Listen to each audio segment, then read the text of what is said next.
Hi, I'm Glenn. I'm a sculptor in Montreal, and we're on Ile Sainte-Hélène looking at the sculptures on the island. And right behind me is the famous Buckminster Fuller Ball that was created in 1967 for the World's Fair here. And there are many other sculptures on the island, and we're going to take a peek at them.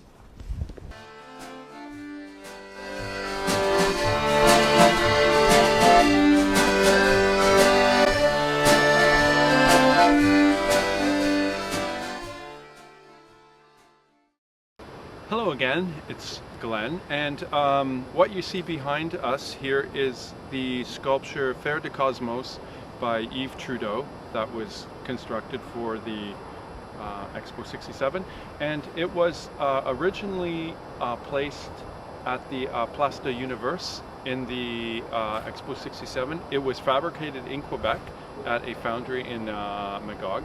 And the artist is still alive today, much older, mind you. But in its time, it's now been refurbished a bit, and it's a little bit of a different color than it used to be. But at the time of its construction and installation at the site, it was basically constructed in 3 sections. It was probably the 3rd or 4th largest piece after the Buckminster Fuller Ball that we looked at previously. So the first section was the base, which are the legs, and the second section of it actually revolved and turned at a fairly quick speed, and the head was fastened the way you see it now. So visitors to the fair would walk in and see this piece moving, and in its time it was probably a very beautiful thing to see, because to have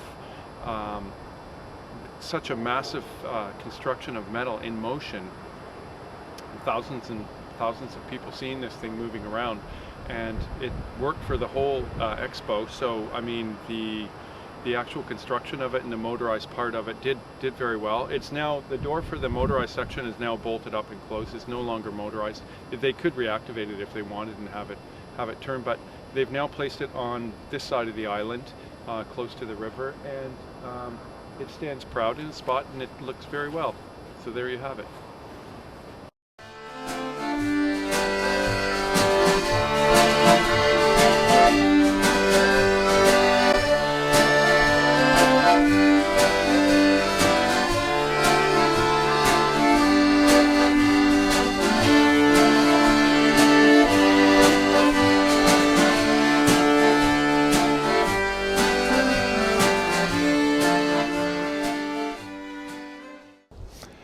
Okay, hi. Here we have the Alexander Calder sculpture, Loam.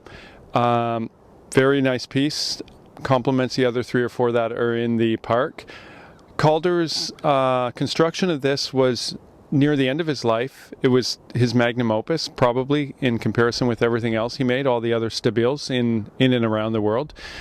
His background is basically from a family of sculptors. His father was a monumental sculptor builder in Philadelphia during the late 1800s and early 1900s. So he grew up around very large pieces, and it's probably the reason why he has the vision he has on this piece. Because of its scope and size, it's basically constructed like a boat would be constructed, and it has a nut and bolt design, and they probably brought it on by truck on plates and constructed the plates together on site. But this was something that was in his family, and he made the smaller maquettes of this at his home in Connecticut before he obviously done these larger pieces here.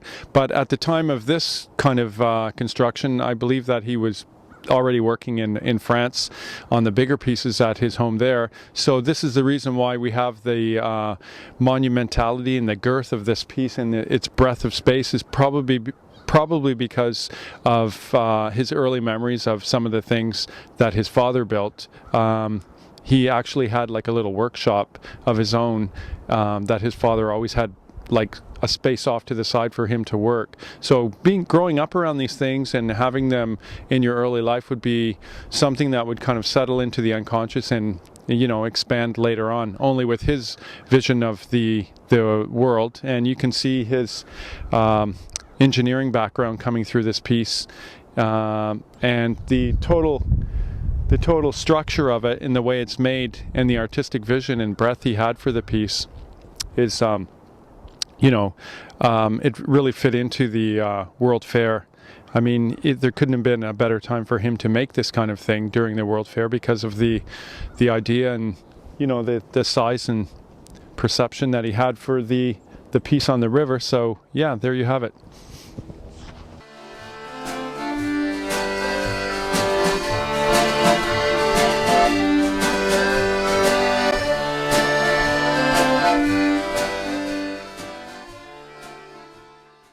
Hello, here we have the sculpture Migration by Raymond Roussel, which was fabricated in France and sent over to Canada and placed in this spot, which is very anonymous amongst other pieces in the park, but it's a very nice piece, and it's constructed from steel.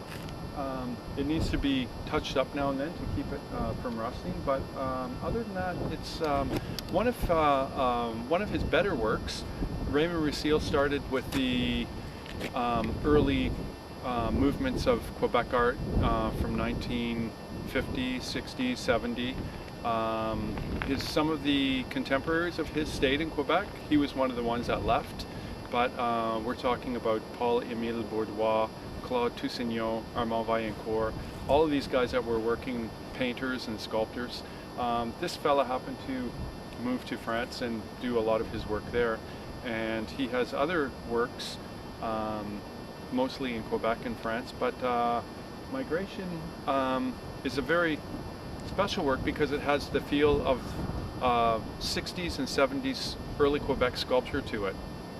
It seems to have kept its imprint of all those early guys and the style that they were working in, and it also has the same feel as many of the other pieces that we see in Expo, including Faire de Cosmos. Not so much the Calder, but it's closer to the Yves Trudeau piece, and it has a total and unique Quebec feel, and it's in a fine place here at the park.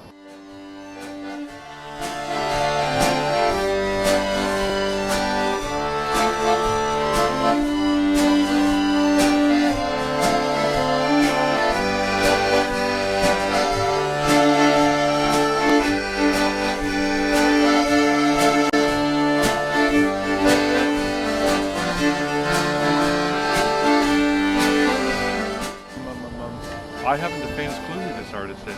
I'm just here for the ride.